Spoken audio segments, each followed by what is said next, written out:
Hey guys, I'm your friend Chetan Bhola and you are watching Bhola Moto. In this video, we are going to discuss about back pressure, what it is, and there are so many of the myths about it. So I am going to clear all those myths, and I am going to give you a conclusion that is back pressure really helpful or not, and how we can reduce it. Keep watching this video till the end, and if you are new to the channel, please subscribe it right now, and you can share this video to your friends also.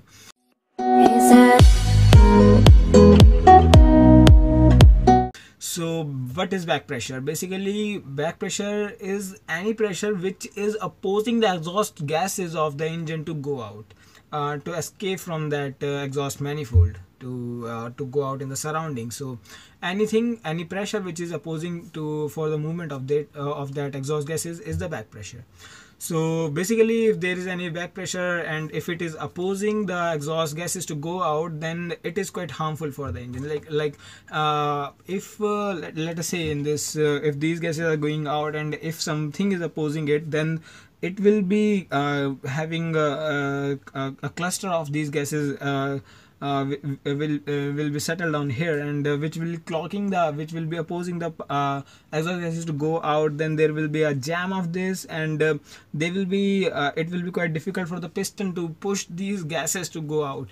And if this happens, and then what will happen is that the energy which this piston will be using for moving your car, then some amount of that energy will be used in pushing those exhaust gases out through whole exhaust manifold. So in this way, this back pressure is going to reduce the performance of a vehicle. So but there are several advantages of this also. Like if we talk about the two-stroke engines which were previously used, in two-stroke engines, what happened is that for a longer time, there are both inlet and exhaust manifolds are open, and when this piston comes down after combustion, then first of all the exhaust valves open and the exhaust gas starts rushing outward. And what happens is suddenly the inlet valves also open, and this inlet gases starts going out.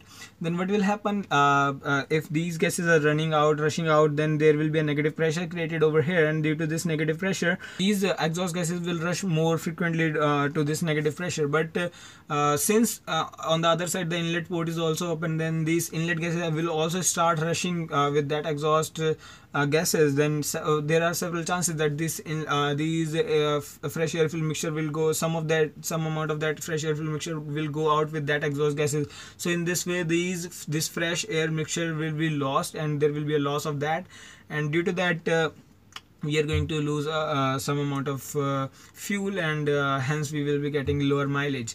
But if there is a back pressure in the two-stroke engine, what will happen? This back pressure will force this will create a shock wave, and this shock wave will create a vibration till the end, and then if this fresh air fuel mixture is going to enter inside it, the back pressure will push it backward, and then this will be there in the combustion chamber only, and it won't allow this air fuel mixture to come out. There will be lesser chances of this to come out.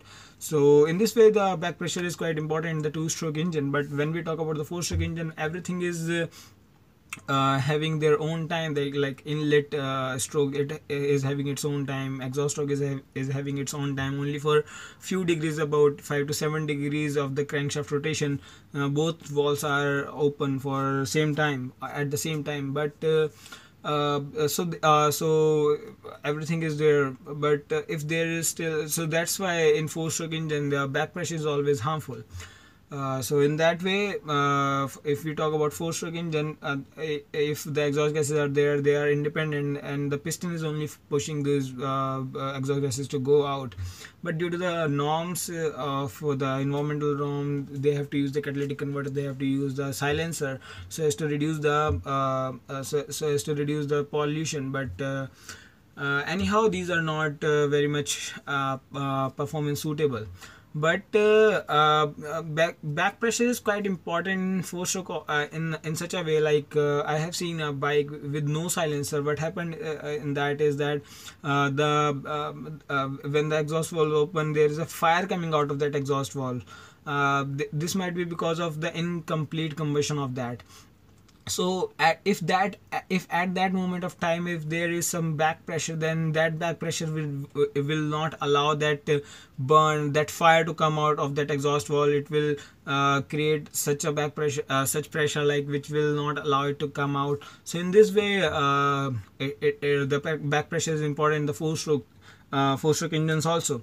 But anyhow, too much back pressure will be harmful again, and it will reduce the performance obviously, but some amount of back pressure will be important.